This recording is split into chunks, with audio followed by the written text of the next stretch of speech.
di The Prime Show. Pemirsa, tadi dikatakan oleh Bang Alfon bahwa komponen gaji sebenarnya hanya menjadi salah satu faktor begitu yang menentu bagaimana hakim memiliki integritas atau tidak. Saya ke Prof Gayus. Prof Gayus, kalau kita berkaca pada kasus yang saat ini lagi bergulir begitu, vonis Zarof Rikar, di mana ia memiliki jaringan, kemudian ia jual jaringan itu. Sebagai seorang Zarof Rikar kan kita tahu kalau berkaca dari pengalaman, upahnya atau salarinya juga tidak kecil begitu, Prof. Kemudian bagaimana pandangan Anda ini bisa terjadi, Prof?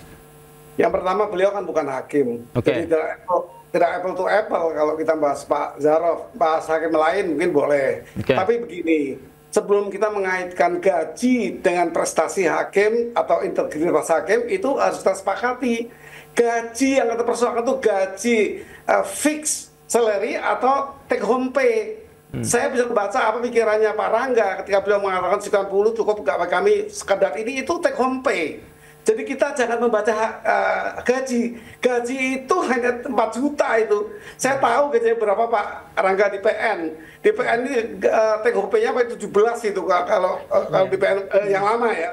Sekitar paling banyak dengan remunerasi jabatan 20-an itu. Saya lebih tinggi jauh di Mahkamah Agung. Saya tuh 100 lebih. Tapi gaji pokoknya tetap sama, 3 jutaan. Yang besar itu adalah tunjangan-tunjangan atau allowance, namanya allowance itu tepatnya. Jadi tolong sepakati dulu, jangan bicara gaji dengan kinerja, bicara take home pay dengan kinerja itu cocok. Ya walaupun tidak penuh karena ada idealis hakim. Hakim dari kecil pun tetap akan bertugas itu yang sudah jiwa-jiwa hakim. Seperti TNI, anggota tentara itu tidak terlalu gaji. Tidak kaitannya, dia mati hidup untuk tugasnya karena dia memang dari lahir ya itu sudah mau menjadi tempat yang sangat berbahaya itu. Nah kira-kira sepakati dengan bahasa take home pay berbanding kinerja, take home pay berbanding dengan pelanggaran-pelanggaran yang terjadi karena kekurangan by need ya. Itu kira-kira di jawaban saya. Oke, tapi kan kalau kita merujuk pada pernyataan Pak Presiden Prabowo Subianto begitu ya, gaji hakim akan naik gitu, paling besar 280%. Nah, bagaimana kemudian definisi ini bisa diterjemahkan oleh praktisi hukum termasuk hakim? Tadi saya katakan kita mengapresiasi niat dari Presiden. Tetapi kalau pada realita di lapangan berbeda karena ternyata yang naik itu adalah fixed salary, gaji pokok. Kalau gaji pokok nggak ada artinya ditambah lagi 2 kali lipat pun tetap segitu. Gaji pokok saya itu sekarang ini setelah pensiun kembali ke yang aslinya, yaitu 4 juta. Sebagai gaji tidak berkaitan dengan remunerasi. Tidak berkaitan. Yang diharapkan hakim secara realita di kehidupannya itu adalah take home pay. Take home pay bukan gaji. Gaji plus tunjangan. Coba tanya Pak Rangga itu, Pak, tidak saya di komentari coba pendapat saya. Oke. Bang Rangga, silakan. Apa aja sih kebutuhan hakim, Bang Rangga? Tadi saya komentari dulu dari Prof Gayus. Betul sekali kata Prof Gayus. Kalau yang hanya naik itu fix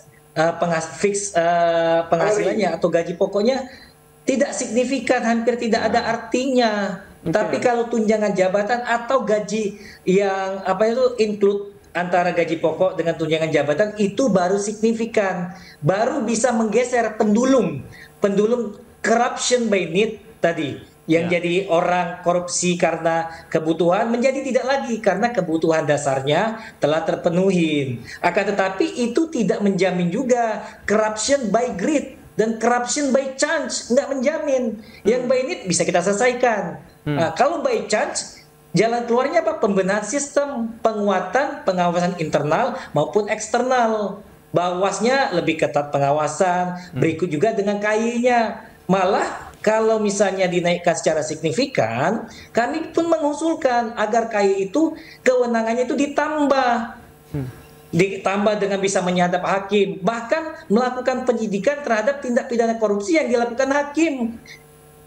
Seperti itu diperkuat kayaknya. Tapi kalau by greed yang hanya bisa menyadarkannya itu siapa? Vonis, hukuman yang keras, hukuman mati baru bisa selesai, baru bisa ditanggulangi corruption by greed tadi. Kurang lebih seperti itu, Bang. Jadi kalau salary tadi tidak signifikan ya, tidak berhubungan secara langsung ya dengan perubahan integritas sangat hakim. tidak signifikan. Seperti tadi, gaji pokok saya itu cuma 3,3 karena saya punya 1 istri, 2 anak menjadi 3,7.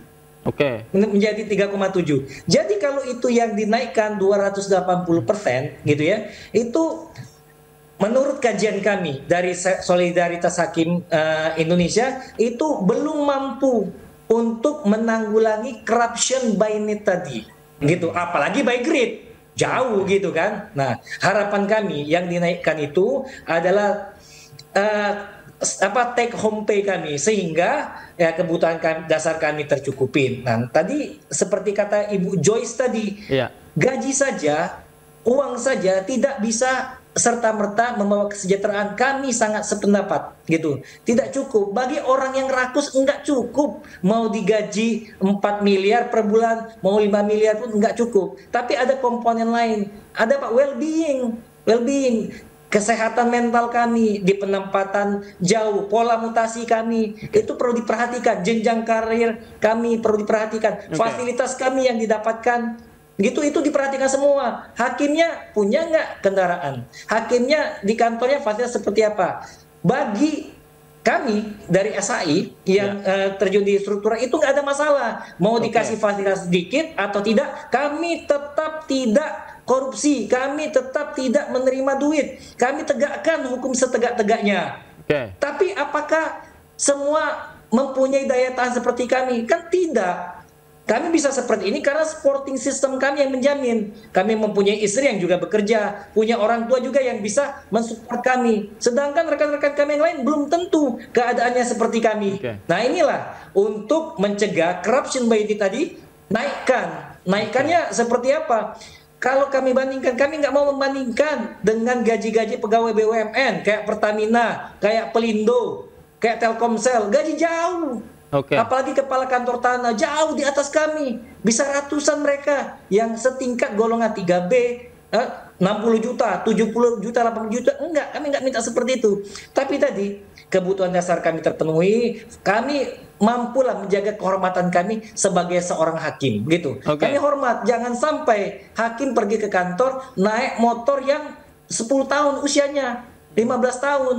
Bagaimana kehormatan kami? Apalagi dari sisi keamanan. Kalau saya naik motor, pihak yang merasa nggak suka terhadap putusan saya ditabrak, saya matilah, gitu kan? Kurang lebih seperti itu. Saya ke Mbak Jos. Mbak Jos, dari yang dikatakan oleh Bang Rangga tadi secara psikologi sebenarnya seperti apa berpengaruh pada kesejahteraan hakim selain salary tadi, bahwa jenjang karir, kemudian juga mutasi dan lain sebagainya. Seperti apa? Setelah kebutuhan dasar terpenuhi, manusia itu baru bisa masuk dalam konteks kebutuhan untuk rasa aman.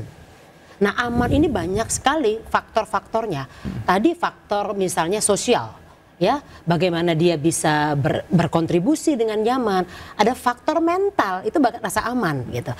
Nah, yang jadi penting adalah ketika aman ini tidak terpenuhi, seseorang kembali ke kebutuhan sebelumnya. Dia nyari lagi supaya dia tenang, tanda kutip kalau bahasa kita. Nah, saya pastikan bahwa korupsi itu tidak sama dengan sakit mental gitu ya. Karena apa? Nanti orang bisa jadi lepas hukuman kalau sakit mental ya. Karena korupsi atau hal-hal yang sifatnya itu disintegritas itu dilakukan secara sengaja dan terencana. Jadi orang itu sehat mental loh melakukan itu. Nah, dengan itu penuh dua hal berbeda. melakukan itu. Sadar, betul. Jadi harus dipisahkan dengan hal itu. Nah, mungkin kalau kebutuhan dasar tidak terpenuhi, pindah ke rasa aman nggak terpenuhi lagi, ini yang bisa memunculkan gangguan-gangguan dalam kondisi mental. Cemas, ketakutan, ya. Misalnya berpikir negatif terus, nah sehingga membuat dia tidak lagi fokus pada kinerjanya, yang akhirnya memengaruhi produktivitas dan sebagainya. Nah, orang ketika nggak fokus, takut, terancam, tertekan, jalan pintas, jalan keluar, balik lagi dia ke situ, Mas. Dan itu adalah kesadaran untuk memilih. Jadi saya setuju dengan Pak Rangga, kebutuhan dasar itu harus dipenuhi, itu dulu hitung-hitungannya. Ya, ini nanti pakar ekonomi nih yang bisa ngitung ya. Kalau di daerah A itu hitung-hitungannya berapa sih minimalnya? Jadi bukan bicara soal apa yang dinaikkan, tapi terpenuhi tidak kebutuhan dasarnya. Dan tadi, kalau istri di luar pulau, Mas, lain dong hitung-hitungannya. Dengan anak 2, anak 5, dengan sekolah, itu lain hitungannya. Nah, kalau ini dia sudah aman, kita cek sistem nilai. Gitu. Jadi biasanya kalau orang sudah aman, biasanya dia tidak akan kepikiran hal-hal yang nyimpang-nyimpang gitu, Mas Davi. Kenapa? Sudah terpenuhi. Nah, rasa aman terpenuhi baru masuk ke konteks bisa mendapatkan penghargaan. Nah, ini dalam pekerjaan sebagai hakim dia perlu dihargai. Nah, penghargaan hanya bisa muncul ketika dia merasa tenang dan bisa produktif dalam bekerja. Penuhi dulu dong. Penuhi dulu gitu ya. Baik. Pemirsa jangan kemana-mana. The Prime Show masih akan kembali usai jeda berikut. Tetaplah bersama kami.